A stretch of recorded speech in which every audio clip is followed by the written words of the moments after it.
హర్ష సాయి ప్రముఖ యూట్యూబర్ గా ప్రతి ఒక్కరికి తెలుసు.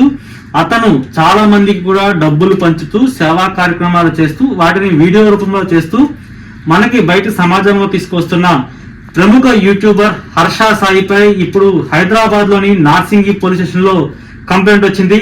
ఈ కంప్లైంట్ ఏంటో చెప్తే మీరందరూ షాక్ అవుతారు.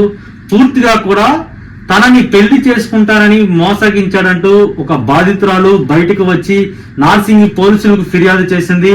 మరొక షాకింగ్ విషయం చెప్తాను. ఆ బాధితురాలు ఎవరో కాదు, ఆమె పేరును మనం ఇప్పుడు చెప్పకపోయినప్పటికీ ఆమె బిగ్ బాస్ ఇప్పటి వరకు 8 సీజన్స్ అయితే 8 సీజన్స్ లో మొత్తం 7 అంటే బిఫోర్ సీజన్ చూసుకుంటే 7 సీజన్స్ లో వన్ ఆఫ్ ద కంటెస్టెంట్. అంటే ఖచ్చితంగా మీకు ప్రతి ఒక్కరికి తెలిసిన మహిళ ఆవిడ. అయితే ఇప్పుడు నార్సింగి పోలీసులకు ఆమె ఫిర్యాదు చేసింది. తన వద్ద నుంచి సుమారు 2 కోట్ల రూపాయలు తీసుకొని తనను మోసం చేశాడని, అదేవిధంగా